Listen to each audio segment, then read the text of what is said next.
Hey, Rover. I've sent the coordinates of that CSC research facility to your terminal. Now that we're in the same boat, let me fill you in on what we're getting into before we dive in. The 𝐵𝐺𝐻𝐵 is a mysterious scientific research organization. They're best known for their research in automata mechanics. But what really put them on the map isn't that. It's all the bizarre experiments they did. What's with the psychedelic black light coming from Morning IX's mire? And is that freaky ring in the waters really the lake monster's doing? One day, a daring young scientist soared into the sky and never returned. Could this be the beginning of another diabolical plot? Aalto, why are you telling bedtime stories now? Is it time to sleep already? Ahem. My bad. Old habits die hard. But the big part is coming right up. One day, out of the blue, every single 𝐵𝐺𝐻𝐵 member vanished. The last words from that mysterious researcher, the 𝐵𝐺𝐻𝐵 Committee's chairman, was this. Ahem. You want my research? You can have it! I left everything I gathered in the 𝐵𝐺𝐻𝐵's labs. Now, you'll just have to find it. What do you think, Rover? Aren't you curious? Wait, don't go! We really do have an important mission on our hands. I suppose the magistrate at Jinzhou has already told you what we do? We've set up resonance beacons worldwide to monitor the lament, collecting data in real time. This is how we predict when the next lament is happening. As the saying goes, one miss is as good as a mile. Every single one of those resonance beacons is crucial. After the 𝐵𝐺𝐻𝐵 researchers disappeared, all of our resonance beacons near their facilities were damaged to varying degrees. Recently, something went wrong with our lament detection system, and we suspected it had something to do with a damaged beacon around the area. That's why we've been sent here, to investigate the case. While our main goal is to retrieve the lost resonance beacons, we also might find some treasures. Aalto, even Encore can tell what you're up to. It's called Seize the Opportunity While I Can. You're just too young to get it. Come on, let's go.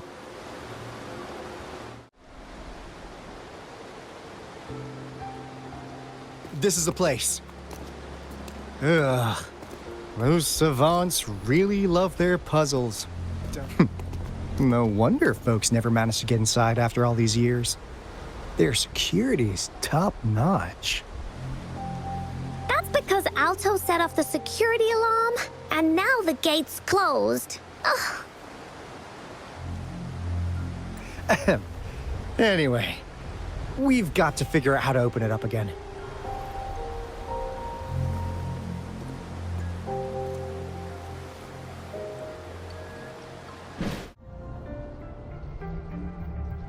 Never thought they could pull off something like this.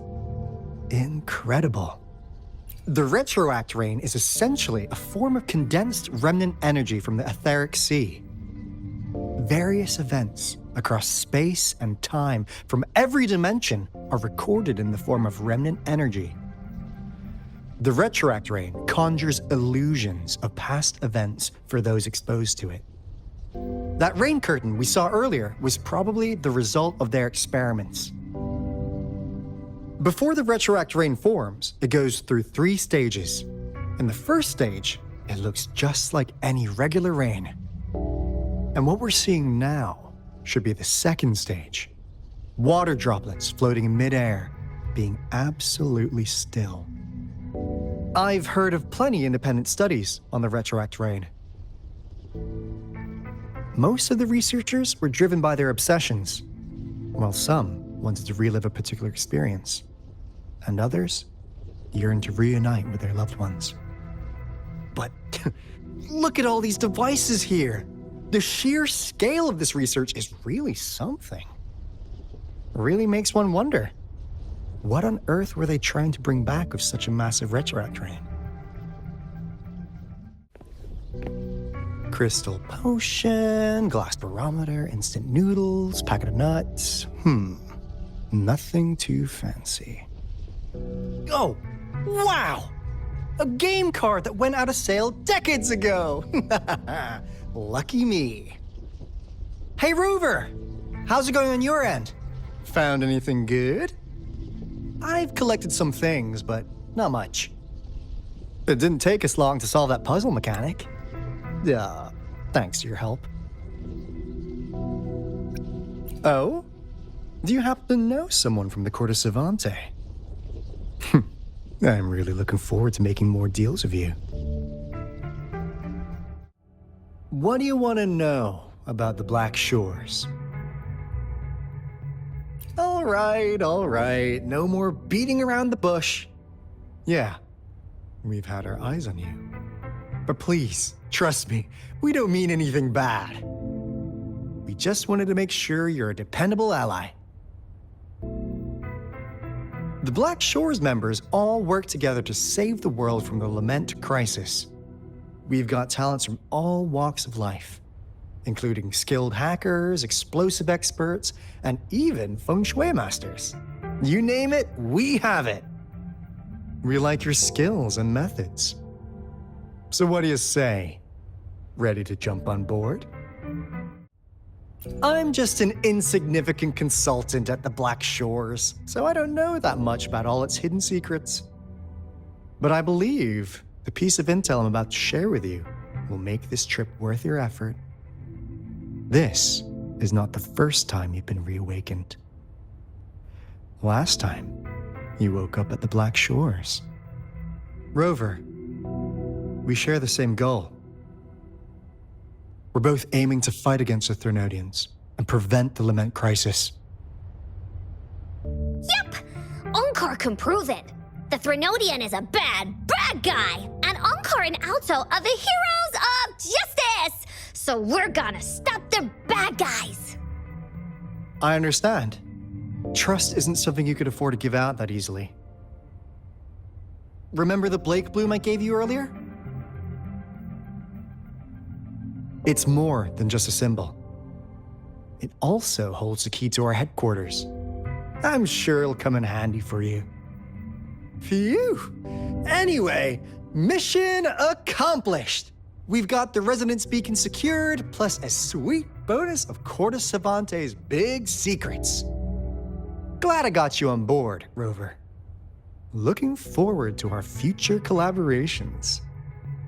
Oops, almost forgot. Gotta check the resonance beacon again, just in case. Wait, this is... No, it can't be. Hey, Aalto! Wait!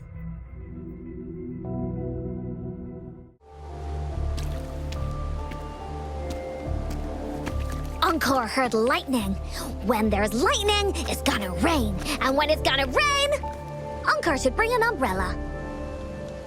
Oh, no, no, no, no! Aalto said when it rains like this, we hide.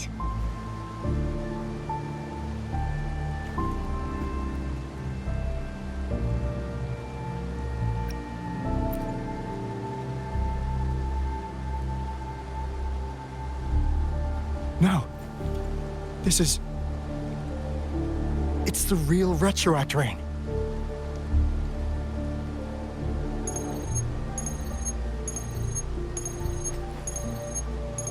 Rover, Jinzhou. Jinzhou is under attack. It's a TD outbreak. This rain, it's finally happening. General. Yes, how's it going? We have 500 remaining soldiers, prepared and medically cleared for combat. After receiving the antidote for Retroact Rain, they have reported minimal hallucinations and no adverse effects. However, a few veterans still reported sporadic sightings of phantoms in the rain. I see. Stay alert. We will continue as planned. Report any signs of potential TD outbreaks immediately. We march on to the Northfall Barrens as soon as the rain stops. Aye, sir.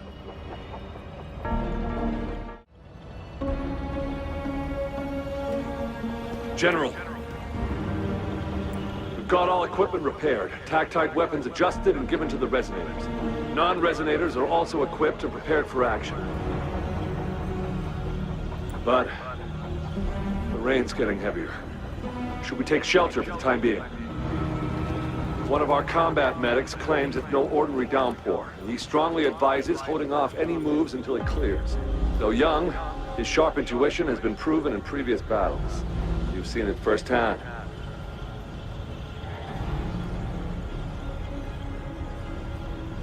However, I do agree this will be our last chance at organizing another attack.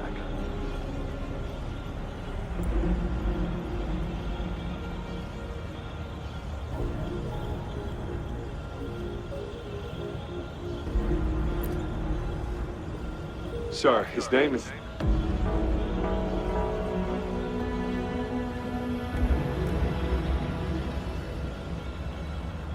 Jiyan.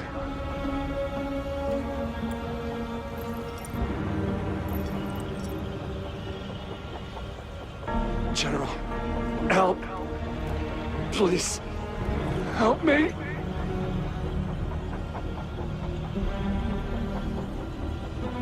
What do you make of this, Jiyan? Maybe you are right. The rain just happened out of nowhere. It's indeed unusual, but this is our only chance. The enemy we've been yearning to destroy is finally right before us. And now, you're asking me to sit back and do nothing because of some phantoms.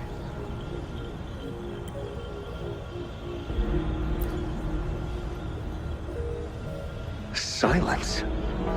Is this your response? Or is it fear holding your tongue? No. I see. You're no different. We fear, we bleed, we suffer, and in the end, we'll all die on the battlefield. But what about your brethren? Friends? and comrades, as you witness them viciously slain before your eyes, one by one. Will you still remain silent when their souls demand an answer? There is no other choice. We must trample the pile of corpses at our feet and push on. Keep barking orders. Keep fighting until every last one of those monsters is gone. The Retroact Rain merely creates illusions of past events. My soldiers will not succumb to those hallucinations. I will not allow it. We'll crush anything in our path, no questions asked. And I will pave the way for us all with my forte. If tens, hundreds, thousands more of my men will die, so be it. We will win this battle by any means necessary.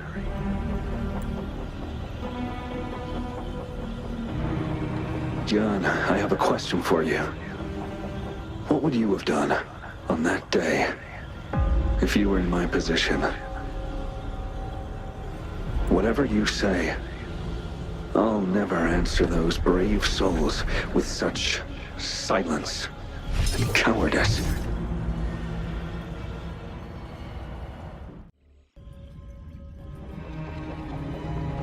General 𝐂𝐨𝐻𝐿in, we fight to protect what we cherish.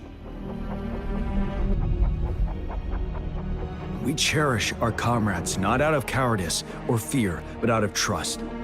The trust in their lives' worth. I cannot assure you I am always making the right choice, General. But we should never build our victory on top of endless sacrifices. Is that so?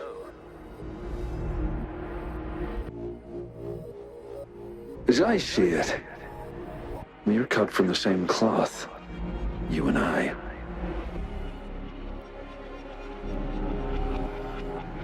Perhaps we are indeed, General. I share at least one thing with you. I too will draw my blade to fight for what I believe in. And I'll stop at nothing to see it through.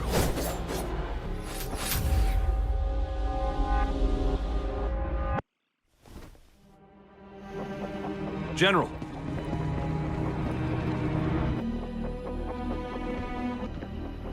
General, you look pale. I'm fine. Please go on. We just detected an intense frequency reaction from that tacit field ahead. That moon. It's gradually turning full now, as you predicted. The sky. It looks just like how it was during the battle beneath the crescent. It's time. Sir, the Midnight Rangers are ready. We await your orders. Attention all troops. Take position and get ready to engage. Sir.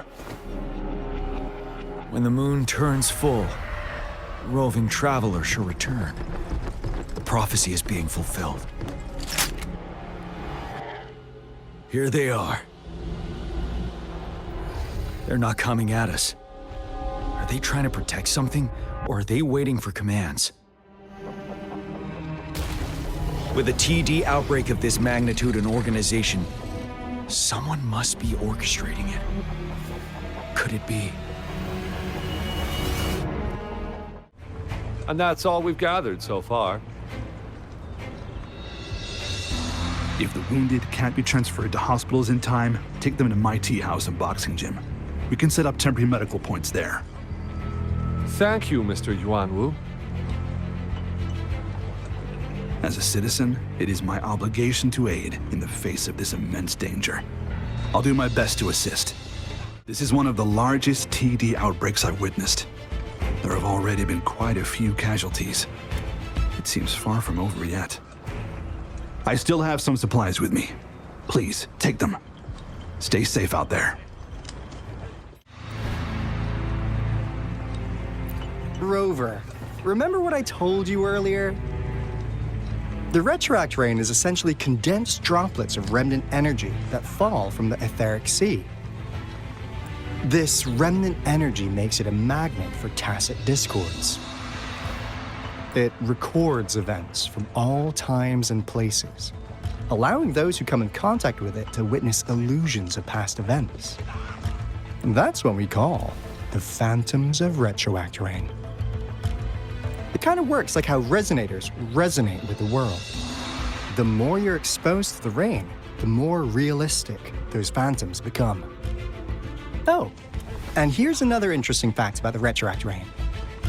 When it's raining across a large area, illusions pulled from the memories of multiple people can manifest at once.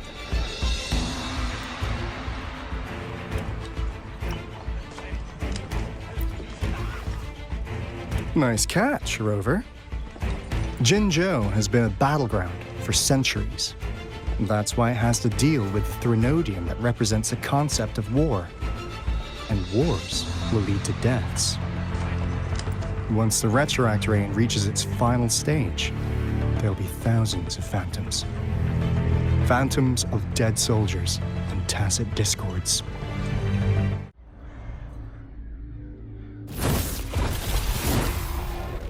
Watch out!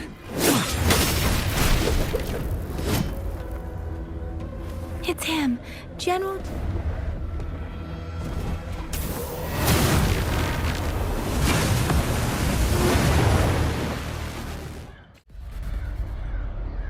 Be gone! We did it! The thundering Memphis is a blend of countless fallen soldiers' reverberations. As long as more soldiers are still dying here, it will always return. Not to mention, countless souls of our brave soldiers remain trapped in this rain to this day. General.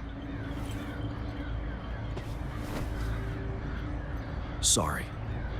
I should have arrived sooner.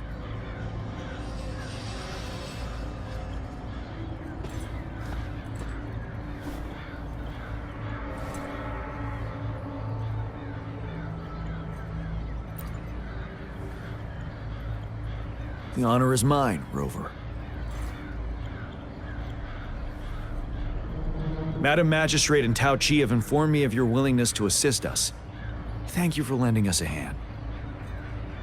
I should properly welcome you with Huang Lon's formalities, but as the current situation forbids that, I'll brief you on our plans as fast as possible.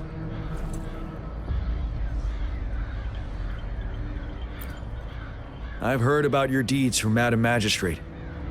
You are a trustworthy ally, according to her. Here, Retroact Rain antidote, developed by the Academy.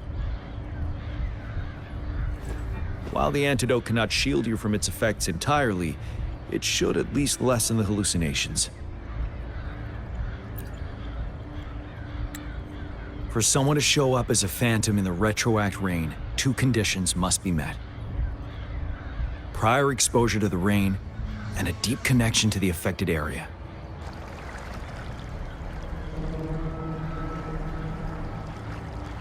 You were found in the Gorges of Spirits only recently. This is your first time setting foot in 𝐵𝐺𝐻, ruling out that possibility. Moreover, you possess a similar ability with the legendary hero who once absorbed Threnodian. 𝐺𝐻𝐻 prophesied about your arrival. I was told you'd come to the Norfall Barrens one day, to reclaim your lost power from Overthrax. I'll do everything in my power to help you make that happen.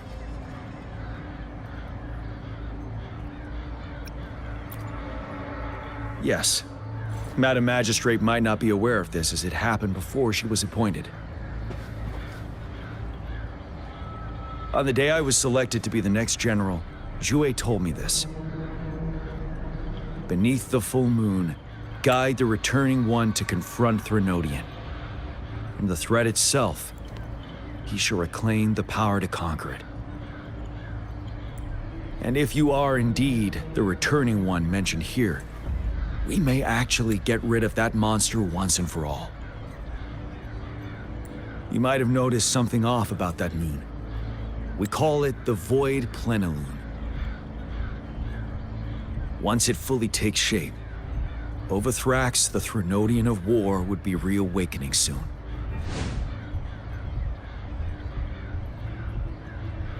It is an ancient terror that reigns over our land, capable of devouring weapon frequencies to enhance itself.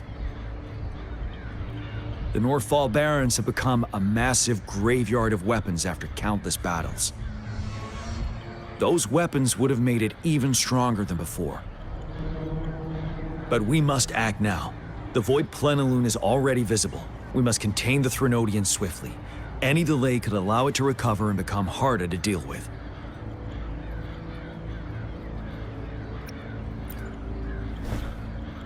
Hold on. We cannot afford to rush the plan. We'll get into the specifics once we reach our base.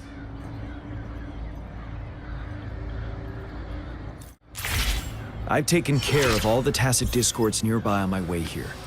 The path ahead should be relatively safe now. Keep going and we'll reach the base soon.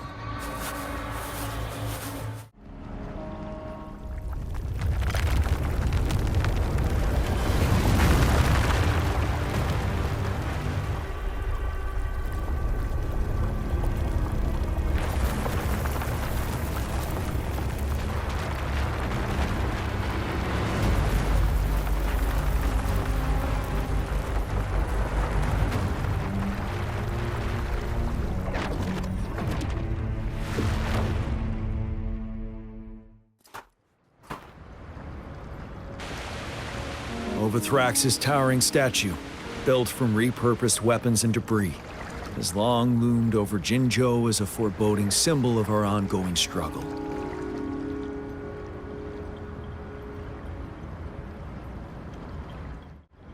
We managed to gravely injure it 3 years ago, making the statue sink into the water. And now it just resurfaced. Our enemy must be eager to strike. The Vanguard base is right up ahead. Let's hurry over. Greetings, General. Master Jiyan, didn't know I'd be seeing you here. Jiyan recently arrived at our base with one of the supply delivery teams. She has been a great help. General, you flatter me. I've heard people comparing the Northfall Barrens to a massive graveyard. Whenever it rains, cries and moans can be heard as if many ghosts are weeping. Master once told me, life and death should follow a natural course. The heavens and the earth form a vast chamber where spirits freely depart and return. Countless brave souls have been trapped here by the evil powers of Overthrax. I want to help set them free. Please follow me. Our main goal is to contain the reviving Threnodian, but we must beware of the tacit discords too. They have shown unpredictability in every past battle. The Academy determined they were not native to the Northfall Barrens, and instead had been conjured by a mysterious power. After analyzing their behavior, I believe the source of said power is none other than that statue. While the Overthrax is still weakened, we must seize the opportunity to act. With looming danger from the continued onsets of TD outbreaks and many of our units injured and unable to fight, it is crucial to plan our attack wisely. Please, join me in mapping out the strategic plans.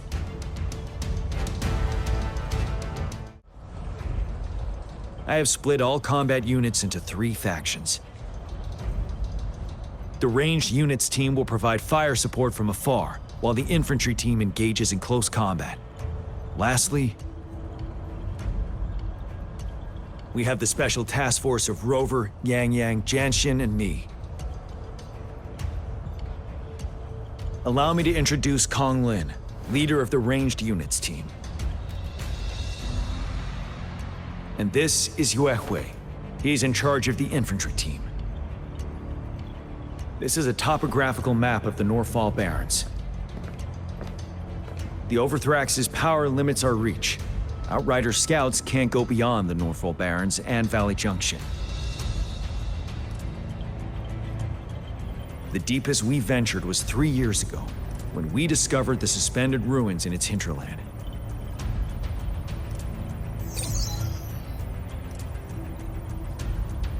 But the terrain is treacherous, narrow and flanked by high cliffs on both sides, leaving only one path for our troops to travel.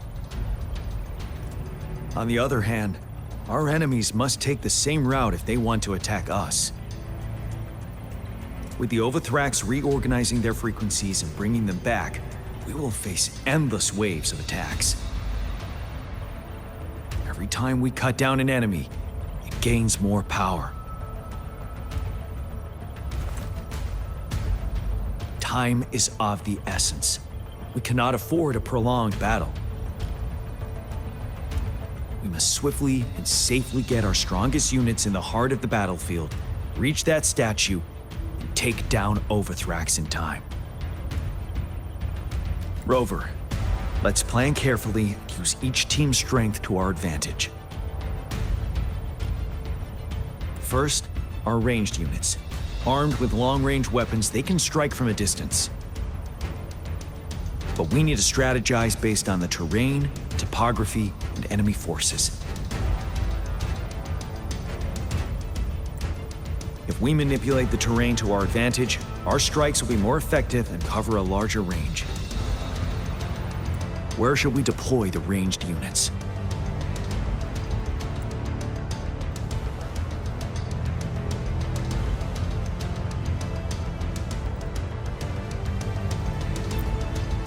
Deploying our ranged units high above the valleys in advance.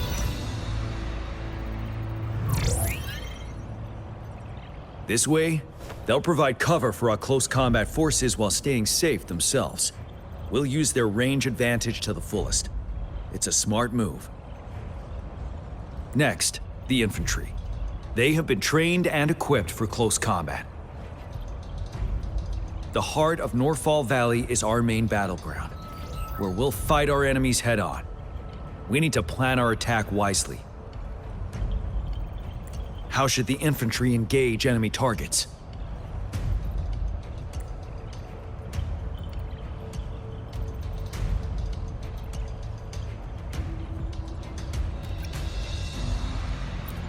We could divert some forces to flank the enemy, disrupting their formation and gaining an edge.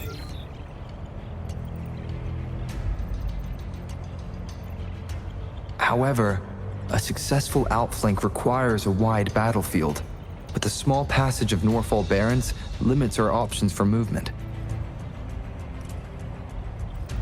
And we can't predict everything that'll happen on the battlefield. Our diversion could leave our front line vulnerable. It may not be the best strategy. How should the infantry engage enemy targets?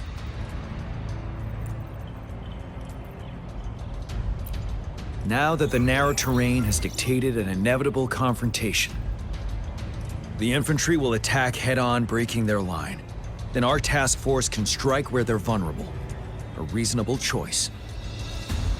Lastly, the Special Task Force. All resonators with powerful abilities, they have superior mobility and combat skills. If the chance arises, they will be responsible for taking down the Overthrax. What should the Special Task Force do?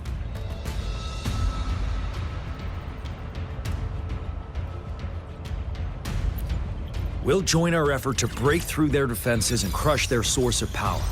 This is the only way to completely rout the enemies. It's a risky but necessary move under our current circumstances. Thank you, Rover. The battle plan is clear. I will now recap our plan. Kong Lin, your team will take the cliffs for fire support. Yuanwu, your team will charge enemy lines to pave way for the Special Task Force. Yes, sir! And I'll join Rover, Lingyang, and Jiyan to create an opening for our main forces and take down the Threnodian.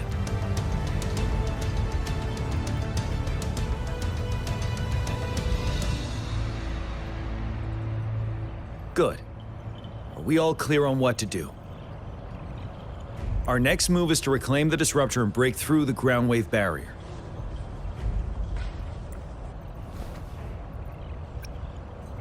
Rover, do you see that iridescent veil? That's the ground wave barrier.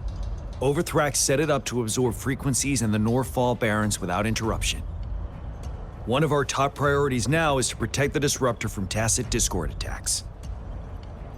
It's a powerful anti-Threnodian weapon from when 𝐵𝐺 was founded. We need it to break through this barrier. I'll leave it to the professional to explain the details. Greetings, General Jiyan. Rover. How's the preparation going on your side? We've got good news and bad news. Good news is we've established connection to the disruptor and we're ready to go. Bad news is the disruptor's electric capacitor is damaged. Simply put, it's out of power. Fortunately, there should be a backup power outlet. To use the disruptor, we'll have to repair that outlet first, then wait for a full charge. Any questions? In theory, we could. In practice, it's difficult. First, it could dodge our attack. Not even a perfect hit can kill it. It will be gravely injured, but not dead. Threnodians have been proven to be way stronger than we imagined. Our disruptor can't handle the Overthrax, but it can certainly break through that barrier. Any questions? That's because this ancient disruptor dates back at least to the founding of 𝐵𝐺. Creating such a powerful weapon with limited technology back then, whoever did it was truly a genius, I must say. If we were to unleash its full power on 𝐵𝐺 City, it might launch the entire place into the air. Any questions?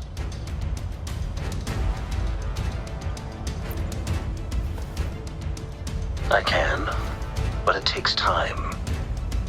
No matter how fast I build it, 𝐵𝐺 won't be able to hold out that long. Any questions?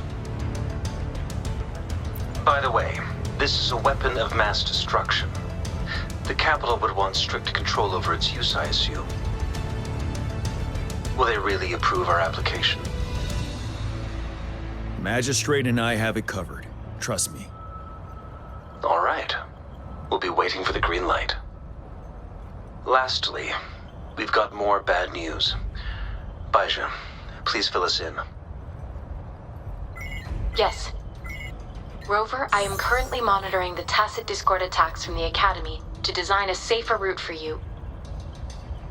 We just received word from our soldiers at the emplacement. A large number of tacit discords are targeting the disruptor, and our troops are doing their best to defend it. The disruptor has been surrounded by the tacit discords, with more of them slowly closing in. After we recapture the nearby emplacement, it will take some more time for the disruptor to recharge. You may need to hold out a little longer. I'll send you the coordinates of the disruptor and its backup energy port. We wish you the best of luck.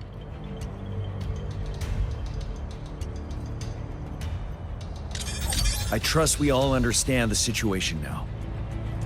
Rover, Yang, please go and secure the disruptor and fix its backup energy outlet. Jiyan, please stay and guard the base. I'll draw those tacit discords away. Let's get moving.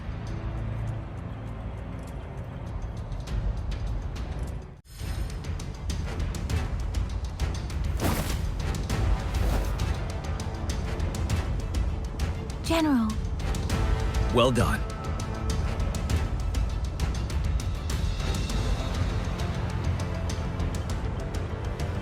The rain has stopped. General, the Retroact Rain's effects are subsiding. We are observing a sharp decline in the number of TDs in the Northfall Barrens. The disruptor is fully charged and ready to fire, but it takes a lot of energy to fire the disruptor. If we missed...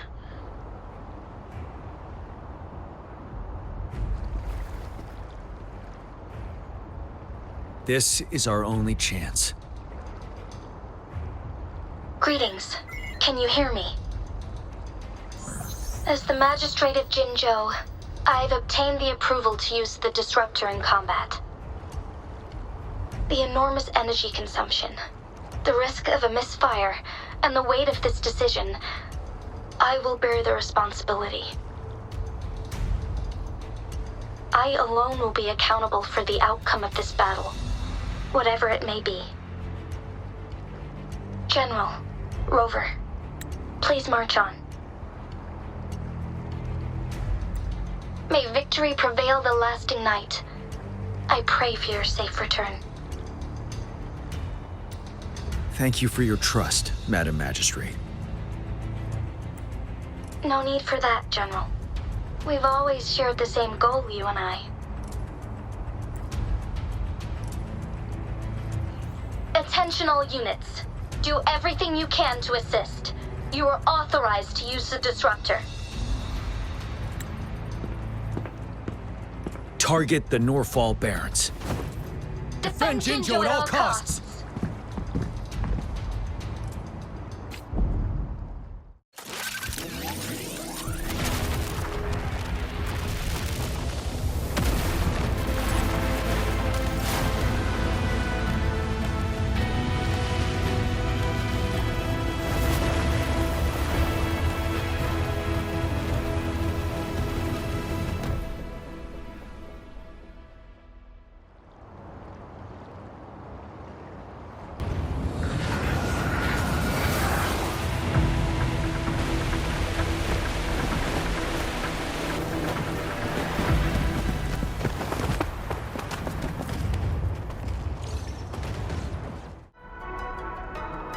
As expected, the enemies are increasingly strong as we approach the statue.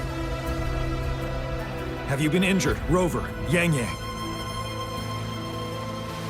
I'm okay. But Rover, he... Give me your hand. Knew it. The battle has left you with a few scratches. I still have some first aid with me. Please use them. The upcoming battles will be even more dangerous. Should you get injured, you must let me know in time. Let's keep moving.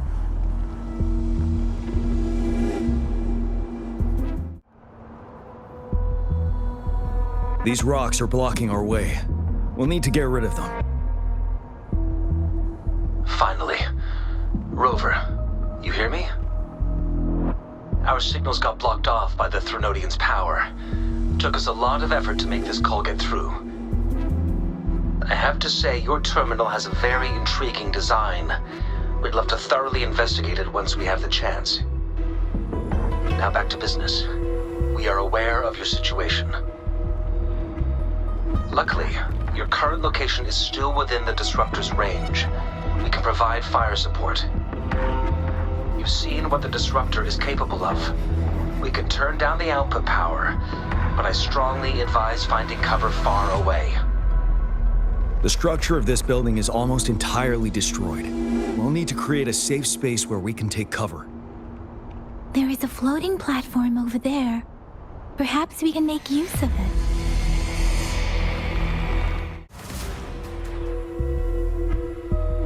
So many enemies along the way. I couldn't have made it past them so fast without you. We're almost there. The statue's power is getting stronger. I can feel it. We don't have much time left. Let's move on.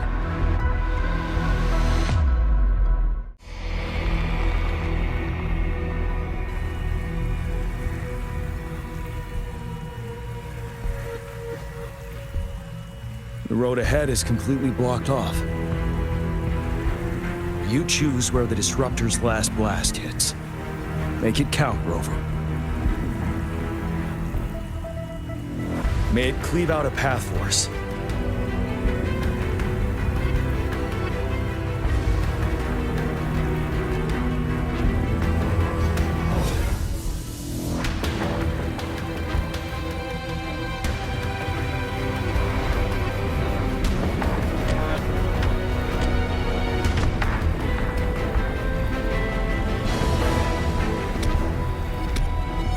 This amount of enemies. We cannot fire the disruptor again.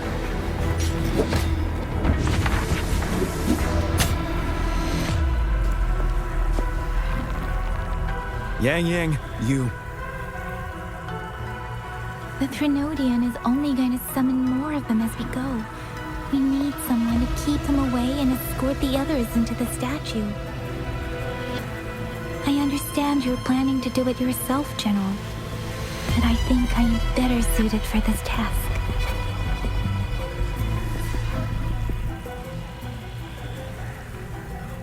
We all want to beat the Threnodian once and for all. I understand that you don't want to leave anyone behind, but we all know you and Rover have the best chance against that monster.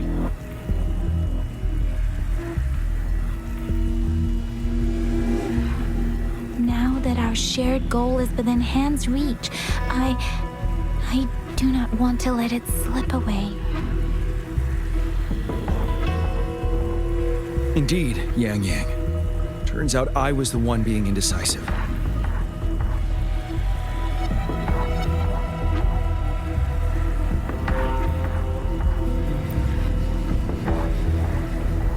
Now, Rover. Please make the call.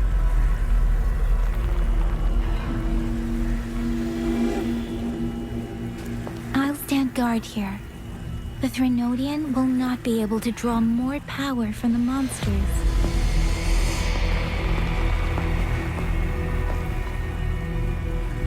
I'll leave the rest to you.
It seems the culprit is hidden deep within this statue.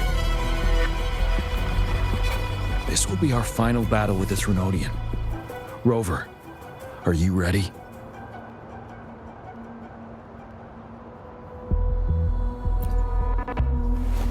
That's the spirit. Let's bring an end to this war once and for all.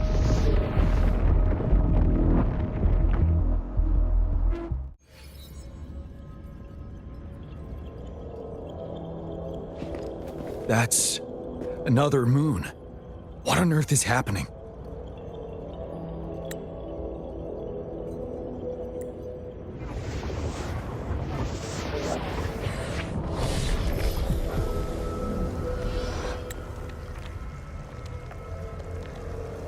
The Crownless.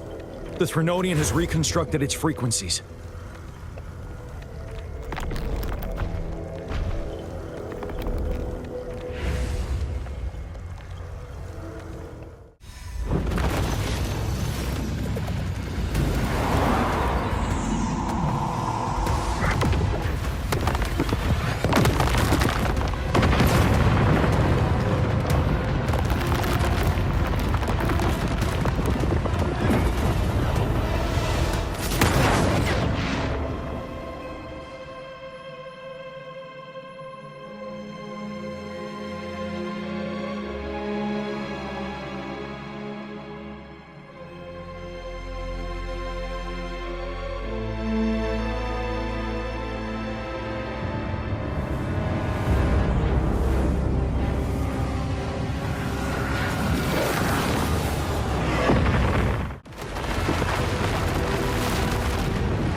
Food. I want food. Huh? Ah! Ah!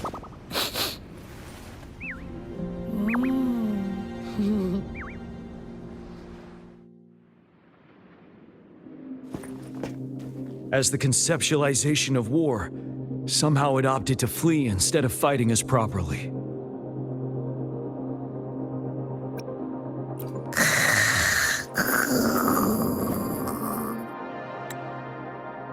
Rover, is that...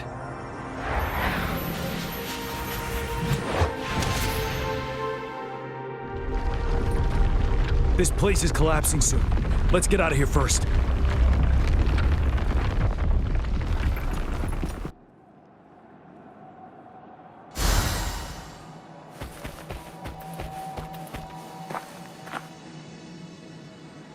Remnants of the past.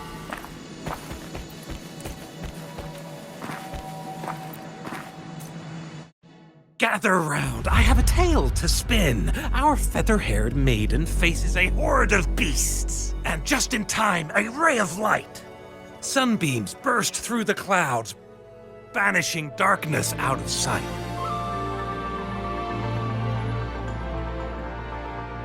From the statue emerged two...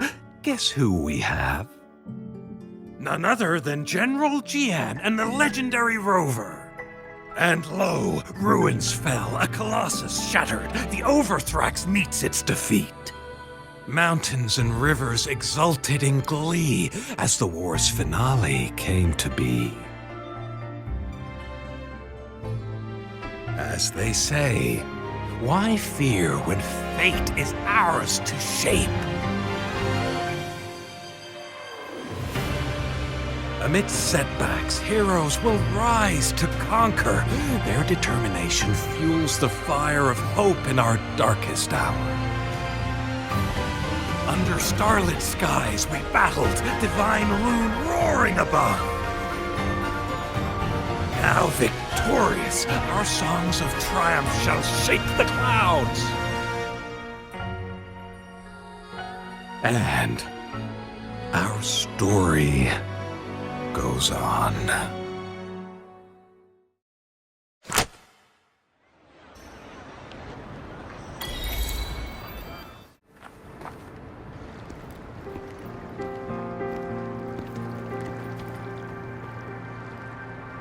See? How lively. You really need to come and see it in person for the full effect. And that's thanks to your efforts, Wenxiu. Well, I'm just doing my job. I should be the one thanking you. After all, without the Midnight Rangers tirelessly guarding the front lines, the Riverside Games wouldn't be possible.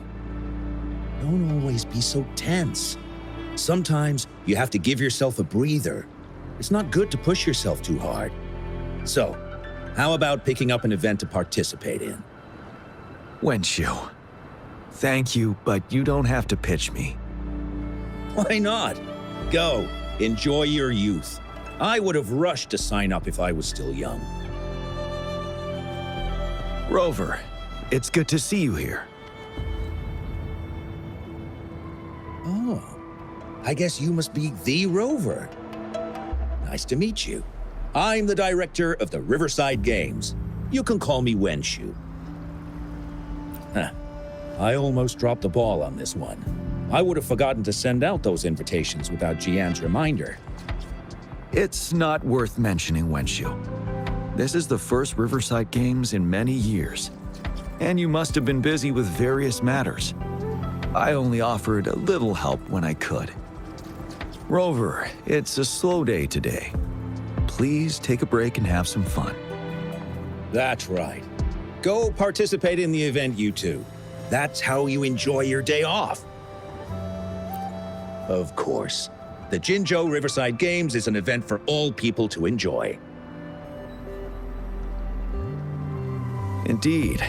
I'm looking forward to your performance, Rover. Only a few events specifically require participants to be resonators. Other than that, there are no special restrictions for any event. We haven't held the Riverside Games in years. Look at him. Jiyan still remembers the rules better than I do. Who would have thought? During the preparation, I came across some pictures from past games and instantly felt a rush of adrenaline. Ah, the memories of my youth.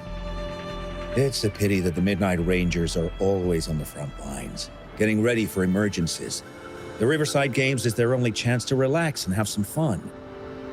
Rover, I suggest looking around for events to join if you're interested. Many of them are open to on-site registration. Now, if you'll excuse me, I need to confirm the safety of the surroundings before the race begins. You can consult Wenshu should you need any assistance. Have a great time, Rover.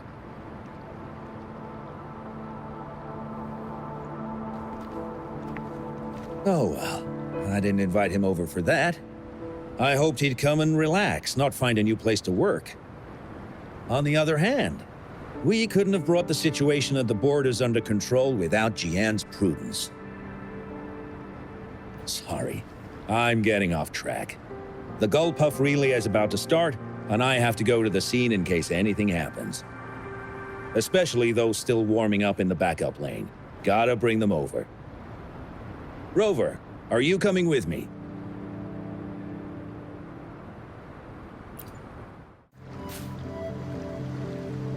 Ugh. All those hours of training for nothing. We're doomed. Don't give up yet. We've still got some time before the relay starts. Lingyang, Ganchuan, what's wrong? Hi, Wenshu. And this is? This is Rover. Perfect timing. We're having a bit of a situation right now. Two of our teammates accidentally injured themselves during warm-up. Luckily, the wounds weren't too bad, but the doctor said that they wouldn't be able to participate in the relay anytime soon. We've asked the organizing committee, said we could still participate with temporary teammates. But the relay is starting soon. It's impossible to find another person to join us, not to mention two. Oh. First our captain had to quit because of some family emergency, and now this? Ugh, are we supposed to just wait for the next Riverside Games? Who knows when that will be? Speaking of which, do you have a team, Rover? Rover is also a resonator. He's fully qualified for the Gullpuff relay. Still, it depends on whether he'd like to join you. It's simple. 4 people take turns controlling a Gullpuff in a relay race. The first team to reach the finish line wins.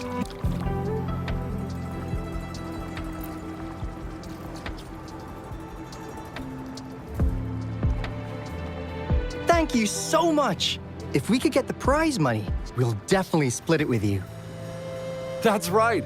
We'll buy you the best barbecue in Jinzhou. That place is everyone's favorite. Then you're only one person short for the relay. I know a good candidate for that.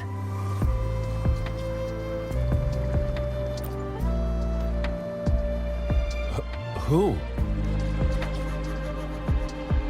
Bingo! Huh? Oh! Why didn't I think of him? Huh? Are you serious?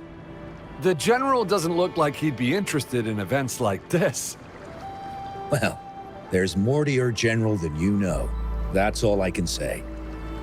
What do you mean? Instead of asking questions here, why don't you just go and invite him? I don't have the guts. Go invite him now, and you may still have a chance to get him on board. Don't let others take your chance. We're counting on you, Rover.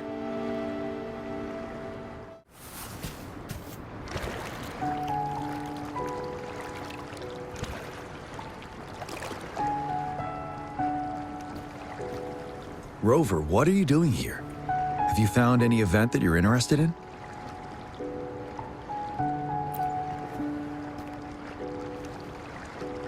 Trouble? If you're comfortable sharing, tell me about it. Maybe I can help.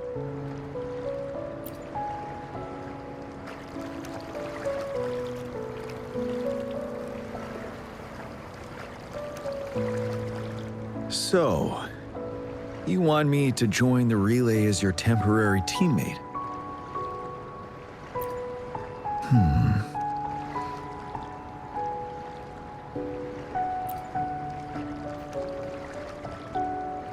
No worries. The key to winning a relay race lies in mutual understanding, cooperation, and trust among team members. Most of the teams are formed according to the Midnight Rangers units they belong to. Therefore, they're familiar with their teammates and have good teamwork. I believe you can find a better candidate for your team. That candidate doesn't have to be me.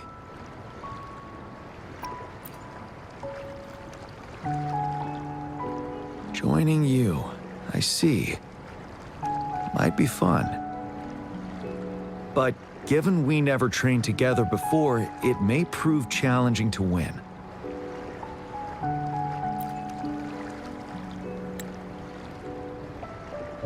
A temporary team.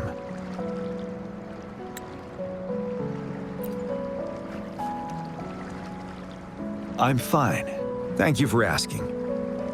It's been a long time since I've last heard that phrase. Indeed, no need to worry about the end result before the competition begins.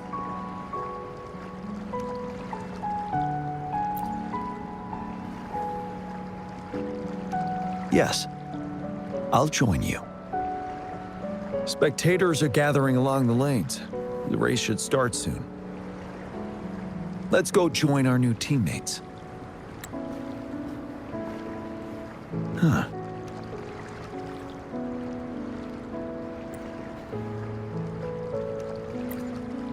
Nothing. Perhaps it's just my imagination.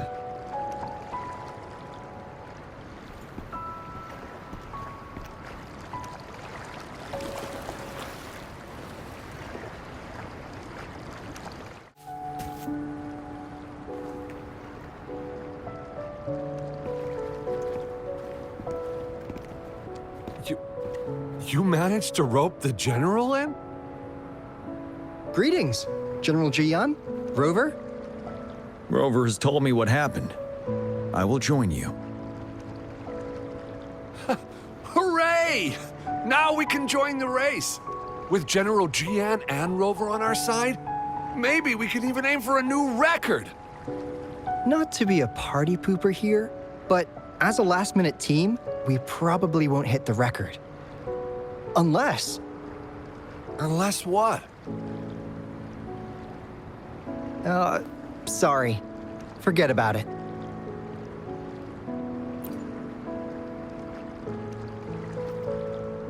"10 years ago, a team set the record in the Gulpuff relay race.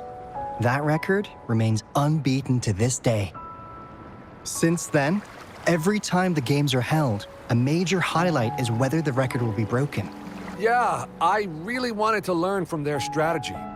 But the video of that race got borrowed and never returned. Bummer. They set the record. They must have trained together for a long time.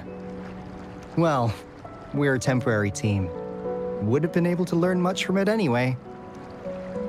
Keep your chin up. Your hard work will pay off. Not to mention the team you were talking about was a temporary team, too. Wow! So even General Jiyan has heard of that race. Yes. That was a good race. Well, it's been 10 years. I wonder how that team's doing now. We should worry about ourselves first.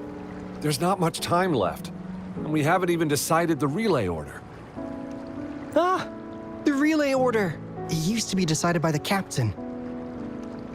Then, General, can you decide it for us? As you have trained together extensively, I trust you can decide the order better than me. I will gladly cooperate to the best of my abilities. All right. In that case, I think 𝐿 would be perfect as a first runner.